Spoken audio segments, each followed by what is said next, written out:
Israel में इस समय क्या परिस्थितियां हैं, इस पर बात करने के लिए हमारे साथ जुड़ रहे हैं अमित हलेवी, जो सांसद हैं रूलिंग पार्टी के इजराइल में। Amit sir, welcome on the show on ABP News. Thanks for speaking to us. Very pertinent question presently. What is the present situation in Israel as far as your entire process and, of course, offense towards Hamas is concerned?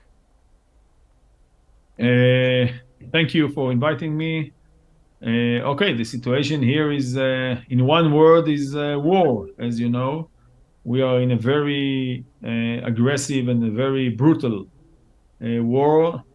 Because what we saw in the few last, in the last weekend, as I'm sure all of your viewers saw, we saw actually, I even can't say animals, because we are talking about people that animals are angels, relatively to their behavior. We are talking about masquerade and about burning babies, about women that were raped, and we're talking about views that we saw 8 years ago with the Nazis. That's what we are. That's where we are. So sorry, what one is the second. next plan of action? Oh. What is the next plan of action?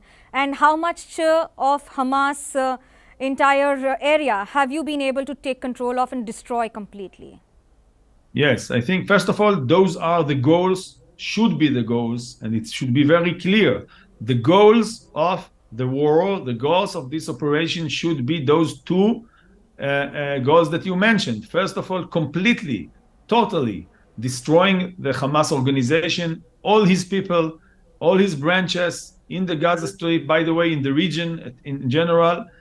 That's one target. And the other one is to take over and to have Israeli control all over Gaza Strip. That should be the target. And I will not talk here about the operational steps that we are doing, but we are in the middle of the war. Actually, we really started yesterday in many dimensions, and I hope, pray, and do my best in order that those two targets will be completely implemented, taking over, whipped out the Hamas organization, and taking over the Gaza Strip.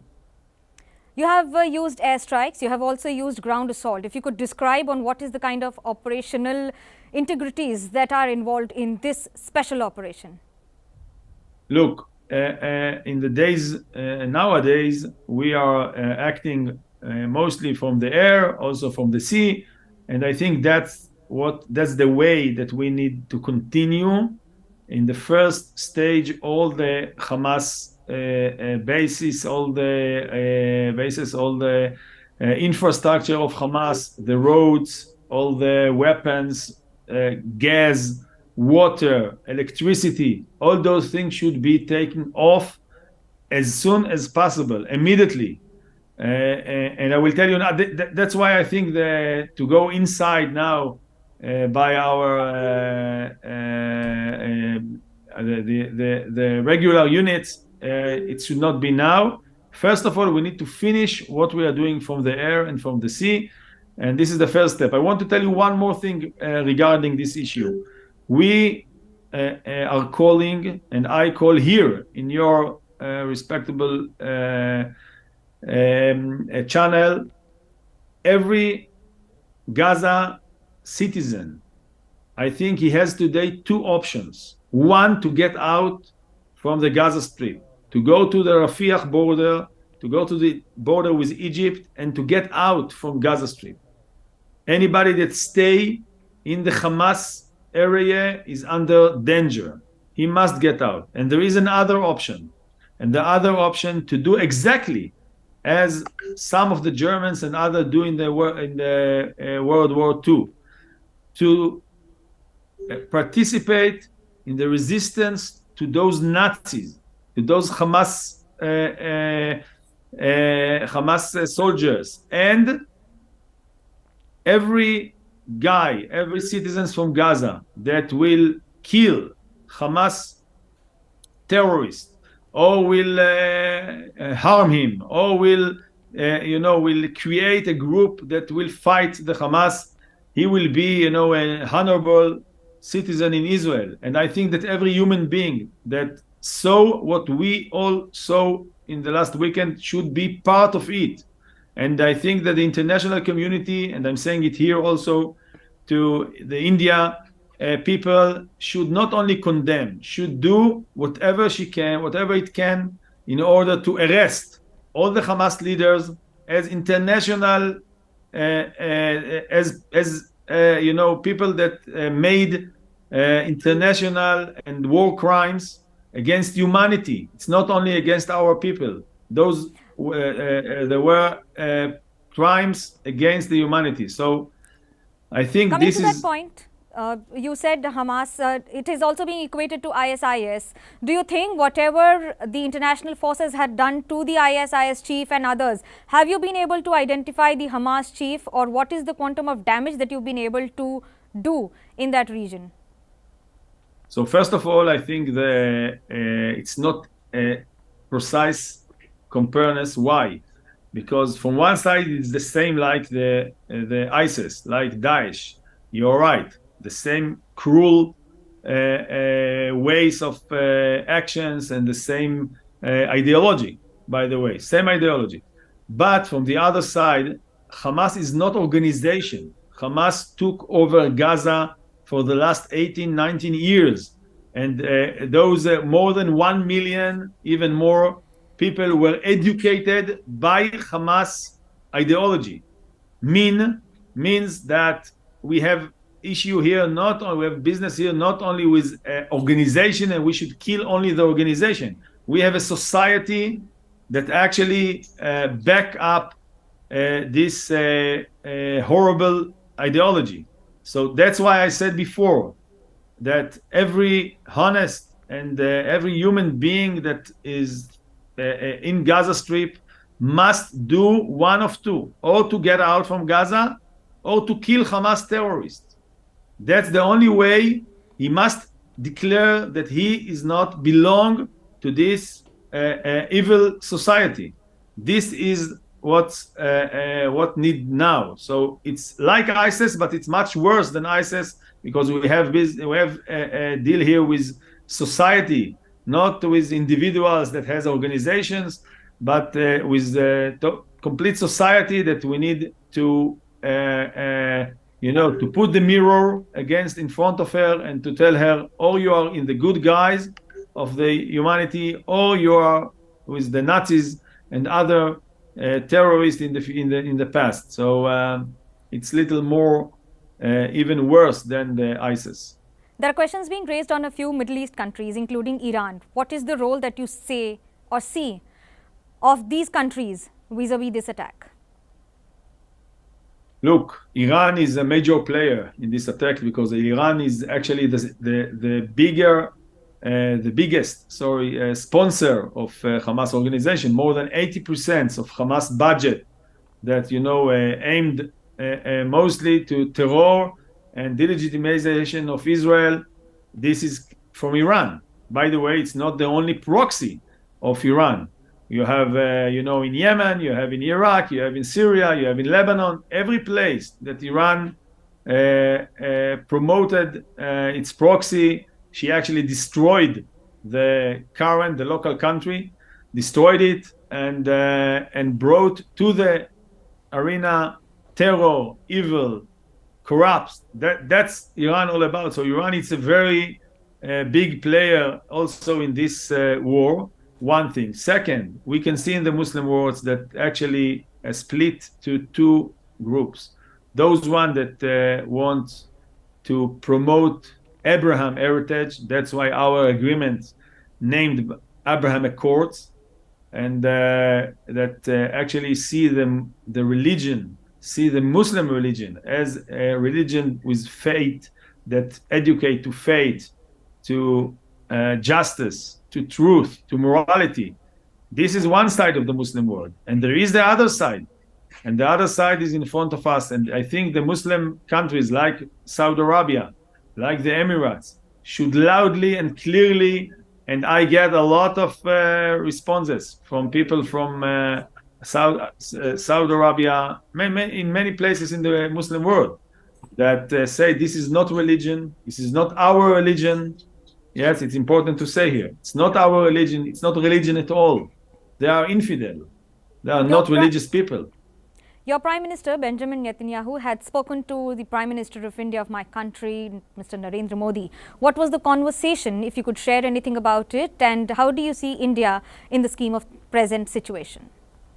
Yes, I think the Prime Minister, first of all, thank him for the backing, the backup that your Prime Minister, very, respectable man and leader in our country. We love Modi, and we have a very good connection in India. I have the privilege to be the head of the Indian Jewish Indian Israel Parliamentarian Friendship Group.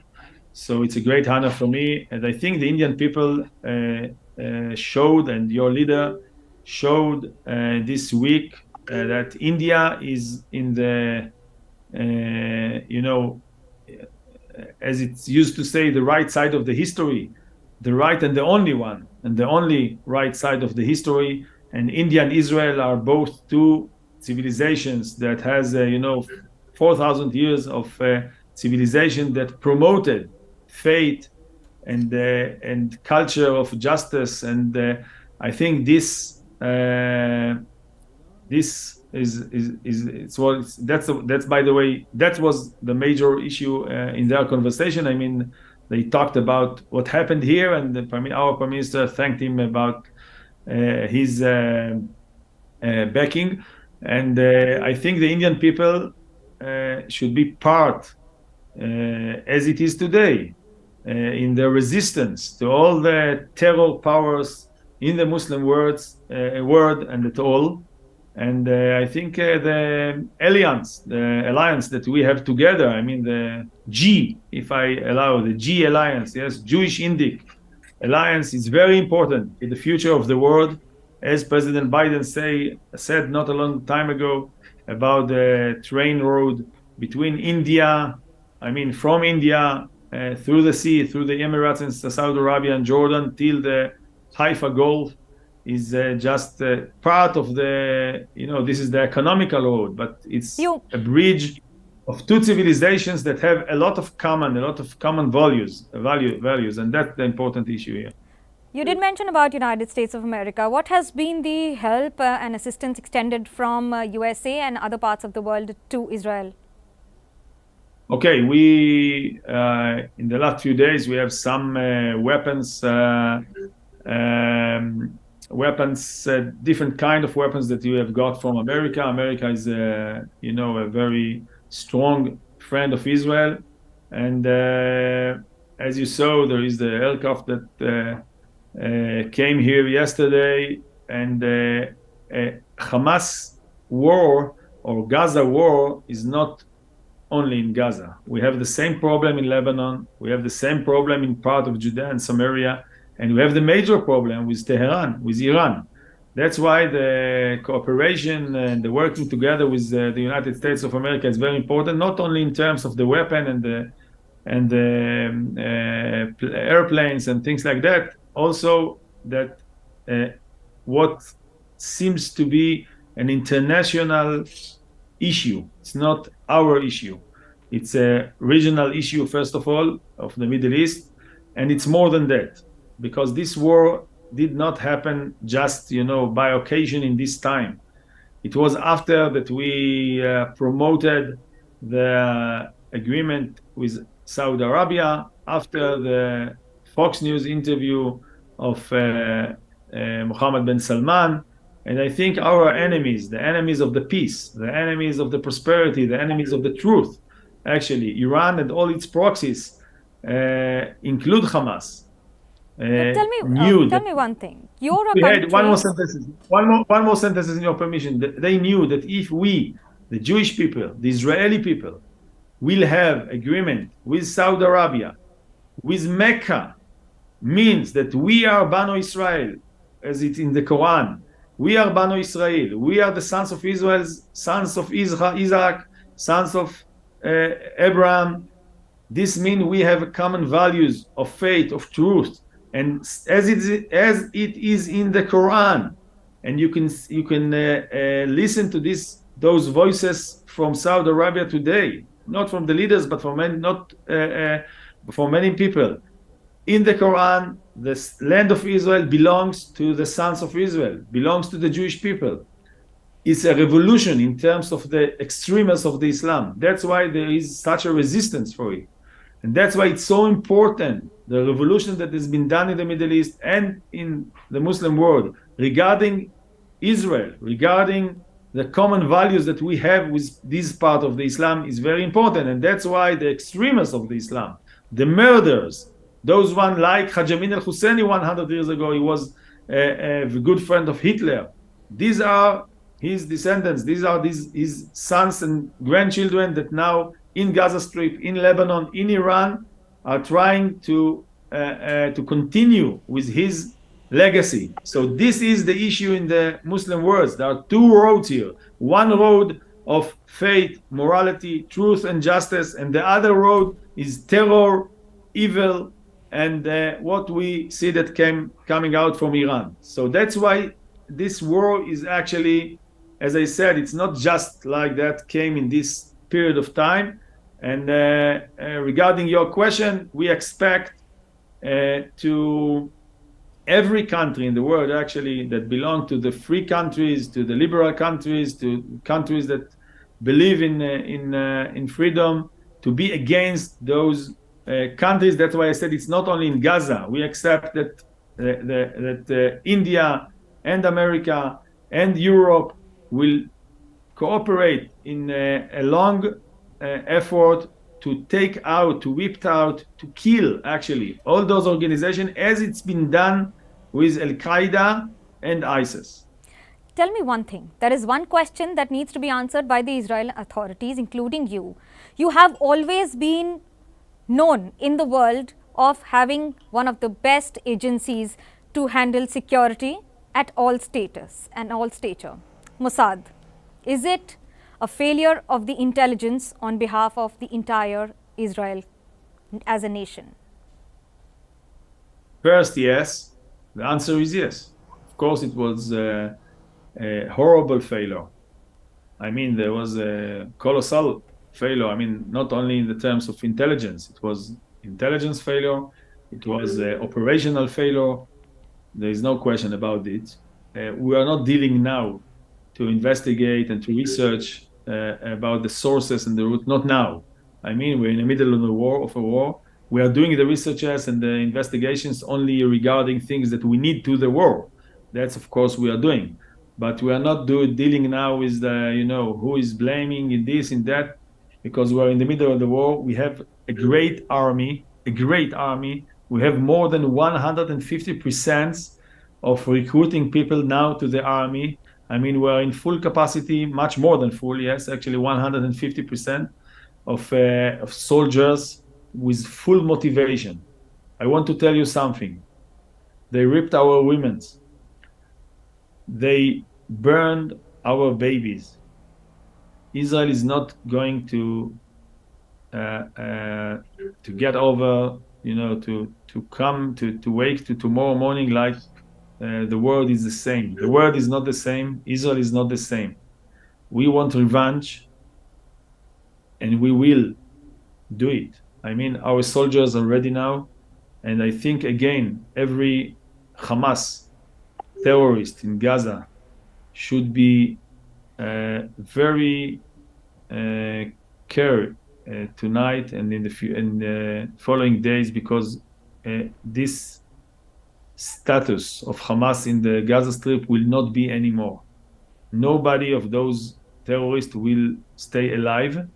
And I'm saying again, as what I said before, other citizens in the Gaza Strip, they are part of the Hamas society. They are part of the Hamas authority. Everybody there. And everybody that doesn't go out from the border near Egypt, it's he actually Where do you see this declared. ending? Where do you and when do you see this ending? When what exactly? Again? Where and when do you see it coming to an end? The end will be when all the Hamas terrorists will be died. That's the end of it, and full control of Israel on Gaza Strip. That's the end. I think it can take a few weeks. If you ask me, it depends in many components here of this war. It can take a few weeks, but I don't care if it will take 1 year or two, because we must come to the conclusion after what we have passed that the model of giving somebody else, other authority, other people, whatever it's Abu Mazen or Hamas, it's all the same, by the way. It's not really makes the difference, to take over our piece of land and to educate people there, to kill Jews with this anti-Semitism, and to murder Jews. That's the way they educating in the math. I'm not talking about history, math. What is 1 + 1 is to kill one Jew and another Jew, so you kill two Jews. This is how the way they will learn math in the schools. And a personal question. Okay. Did you get emotional when you saw what was happening in your country, and what was your first reaction? Did you get emotional? What was your first thought and emotion? Did you cry? More than crying. It's I don't know if your viewers saw the movies, but the movies are horrible. It's not only, it's much more than crying. It's shock that is Israeli never have actually since the Holocaust. I mean, there was never such a butcher of more than almost 1,300 Israelis, and it was not war. Yes, we are talking about elderly and babies and women with no defense. It wasn't a war. It was just a terrorist attack. Nazis attacked that came to babies, ripped the women in front of their eyes of their husbands and their kids, and killed them. They took 40 babies and they burned them. It's something that you can't actually describe even. Well, absolutely, I agree with you on this. And on a very emotional note, thank you so much for joining us and sparing your time within wartime and writing history once again. Thanks a lot for speaking to ABP News. Thank you. Bye-bye. जैसे ही घड़ी का काटा दोपहर 2:30 पे आए, बबीता जी का दिल सास बहू साजिश के लिए मचल जाए। और ये है इनकी बहू, पूरे दिन ऑफिस की टेंशन हो जाए गॉन जब ये करें अपना फेवरेट शो फ्री टाइम पे ऑन। इनकी तरह आप भी देखें अपना फेवरेट शो अपने टाइम पर और डाउनलोड कीजिए एबीपी लाइव ऐप अपने स्मार्ट टीवी पर।